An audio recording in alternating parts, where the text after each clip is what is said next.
বাংলাদেশ একটা ব্যর্থ রাষ্ট্রের দিকে যাচ্ছে কিনা এরকম প্রশ্ন মাথার মধ্যে অনেকেরই ঘুরপাক খাচ্ছে এবং অনেক মানুষ ইতিমধ্যে ধারণা করে নিয়েছে যে এই দেশে শেখ হাসিনাই ভালো ছিল। আগামী 3 থেকে 6 মাস যদি যায়, তারপরে দেখা যাবে এই দেশের সংখ্যাগরিষ্ঠ মানুষ বলতে থাকবে যে শেখ হাসিনাই ভালো ছিল, যেটা আমরা কখনোই কামনা করি না। কারণ একজন পতিত স্বৈরাচারকে আমরা এই দেশে আর দেখতে চাই না।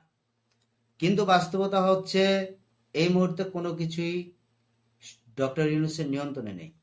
ঢাকা বিশ্ববিদ্যালয়ের ছাত্র রাজনীতি সহ সকল রাজনৈতিক এবং দলীয় কর্মকাণ্ড নিষিদ্ধ করা হয়েছে। ঢাকা বিশ্ববিদ্যালয়ের মতো জায়গায়, যেটা বাংলাদেশের প্রাণকেন্দ্র, বাংলাদেশের স্বাধীনতার অভ্যুত্থান থেকে শুরু করে সমস্ত কিছু যাকে কেন্দ্র করে হয়েছে, সেইখানে ছাত্র রাজনীতি সহ সমস্ত দলীয় কর্মকাণ্ড বন্ধ করে দিয়ে দিয়েছে।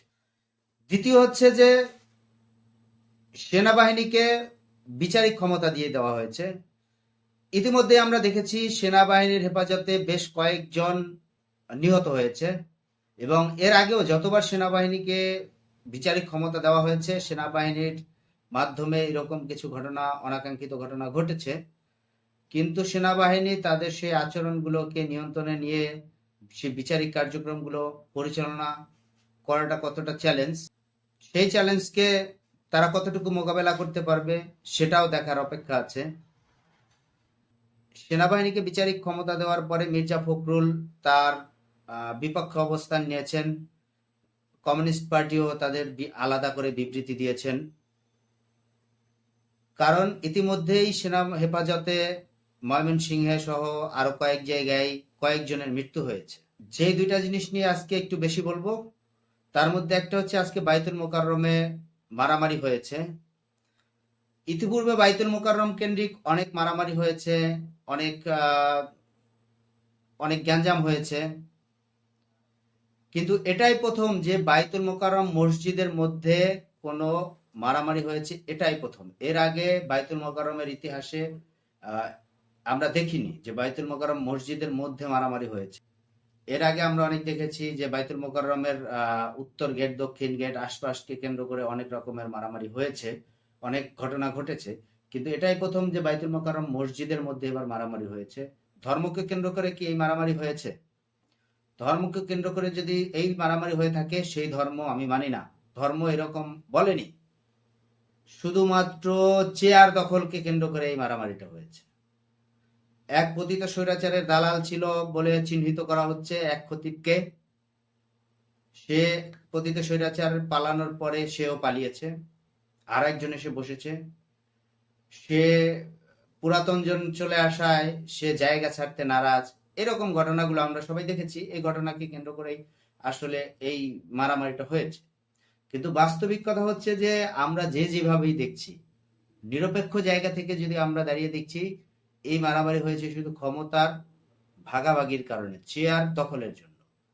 সেই চেয়ার দখল আমরা ইতিমধ্যে দেখেছি। পতিত স্বৈরাচার শেখ হাসিনা তার ক্ষমতা আর চেয়ারকে আঁকড়ে রাখার জন্য মানুষের সাথে যে আচরণগুলো করেছিলেন, এখানে আজকে যদি আমরা উল্লেখ ধরেও নেই যে আগের খতিব অপরাধী ছিল, অবশ্যই অপরাধী ছিল, কারণ সে দলকানা ছিল, দালালি করেছে, সেগুলো আমরা সবাই জানি। কিন্তু ঘটনা হচ্ছে সে আসছে, নতুন যে খতিব, সে ওই জায়গা ছাড়বে না। মুসল্লিকে একত্রিত করেছে, আবার মুসল্লিরাও আছে, মুসল্লিরাও বিক্ষিপ্ত। সব মিলিয়ে একটা এরকম অনাকাঙ্ক্ষিত ঘটনা ঘটেছে, যেটা মসজিদের মধ্যে রক্তারক্তি হয়েছে। আমরা সোশ্যাল মিডিয়ায় সেই রক্তারক্তির ঘটনাগুলো দেখেছি, ছবিগুলো দেখেছি। কিন্তু কি এটার উদ্দেশ্য? শুধুমাত্র ওই চেয়ার, খতিবের চেয়ার প্রয়োজন। যদি আগের জন দালালি করে থাকে, তাকে অবশ্যই বহিষ্কার করতে হবে। সেটা নিয়মতান্ত্রিক পদ্ধতিতে সেই অবস্থায় করা যেতে পারে, কিন্তু মারামারির পর্যায়ে যেতে হবে, এটা আসলে একটা পেশি শক্তির প্রমাণ দেওয়ার চেষ্টা যে আমি ইমামতি করার যোগ্য, কিংবা আমি খতিব হওয়ার যোগ্য, আমার এই মার্শাল পাওয়ার আছে, আমার এত সৈন্যবাহিনী আছে। ইসলাম এটা কখনোই সমর্থন করে না। এবং যারা একে সমর্থন করছে, যারা এর ইন্ধনদাতা এবং যারা এর সাথে সরাসরি সম্পৃক্ত, প্রত্যেকেই ইসলাম বহির্ভূত কাজ করছে। খাগড়াছড়ির একটা ঘটনা। খাগড়াছড়ির রাঙামাটিতে 144 ধারা জারি হয়েছে, সেনা মোতায়েন হয়েছে। আমরা সারাদিন দেখেছি চ্যানেলগুলোয়, পত্রিকায়, নানাভাবে। পাহাড়ি বাঙালিদের যে একটা সমস্যা ছিল সেটা বহুদিন যাবৎ, শান্তি চুক্তি হয়েছিল, শান্তি চুক্তির পর থেকে কিছুটা শান্তি ফিরে আসলো, প্রকৃত শান্তি আসেনি। পাহাড়িদের বাঙালিদের যে সমস্যা ছিল সেই সমস্যাটা এখনো রয়েছে, ছিল। ইতিমধ্যে এই সমস্যাটা আরো বেশি মাথাচাড়া দিয়ে উঠছে। আদিবাসী বাঙালির যে সমস্যা, সেই সমস্যাটা বহুদিনের। অনেকে এসেছে নিজেদের স্বার্থ হাসিলের জন্য, তারা তাদের মতো করে চেষ্টা করেছে নিজেদের স্বার্থ যেটুকু থাকে সেটুকু রক্ষা করার জন্য। 144 ধারা জারি হয়েছে, 3টা পার্বত্য জেলা, তার মধ্যে 2টা জেলায় 144 ধারা জারি হয়েছে। দীর্ঘদিন যাবৎ আমরা এই পাহাড়ের এই সমস্যার মুখোমুখি হয়েছি। সরকার সহ কেউ এইটাকে নিয়ন্ত্রণ নিতে পারছে না। এটা এখন যারা দায়িত্বে আছে, অন্তর্বর্তীকালীন সরকার, তাদের যে কৌশল, সেই কৌশলকে তারা অবলম্বন করে এইটাকে নিয়ন্ত্রণে এখনো নিতে পারছে না। এবং আগামীতে এই পাহাড়ি সমস্যা, পাহাড় বাঙালির এই সমস্যাটা কোন জায়গায় গিয়ে দাঁড়ায় সেটা কিন্তু খুবই একটা ভাবার ব্যাপার আছে। কারণ বহুদিন যাবৎ পাহাড়িরা কিন্তু তাদের 3টা জেলা নিয়ে যে দাবি ছিল সেই দাবিগুলো আমরা জানি। তো এটাকেও খুব সহজেই তাদেরকে খুশি রেখেই তাদের সাথে আলোচনার মাধ্যমে এই ব্যাপারগুলো কিন্তু সমাধান করতে হবে। ইতিমধ্যেই যারা রাষ্ট্র ক্ষমতায় আছে তারা কিন্তু এগুলো মানে এই মুহূর্তে কোনো কিছু তারা নিয়ন্ত্রণ করতে পারেনি, কোনো কিছু তাদের নিয়ন্ত্রণে নেই। কিছুক্ষণ আগে আমি প্রথম আলোর নিউজ পোর্টালে গেলাম, সেইখানে এক ঝটকায় চলে আসলো মোহাম্মদপুরে এবং খিলগাঁয়ে 2জন খুন। তো প্রতিদিন এরকম প্রতিনিয়ত খুন হচ্ছে, বিভিন্ন জায়গায় দখলকে কেন্দ্র করে মানে নানান রকমের ঘটনা আমাদেরকে অস্থির করে দিচ্ছে, যেটা আমাদের কিন্তু অনেকদিন অস্থির করেনি। সেজন্য আমি প্রথমে বলেছিলাম যে আমাদের সেই শব্দটা যেন আমাদের মধ্যে চলে না আসে যে আমরা এই ছিলাম। কারণ হচ্ছে আমি সেই শব্দটা না বলার চেষ্টা করেছি।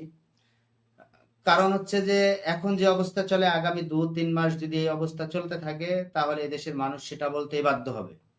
এবং এই অন্তর্বর্তীকালীন সরকার যদি ব্যর্থ হয়, এবং ইতিমধ্যেই ব্যর্থতার রাস্তায় তারা আছে, যে কোনো সময় তাদের ব্যর্থতার যে সেই তাসের ধসের মতো ধস চলে আসতে পারে।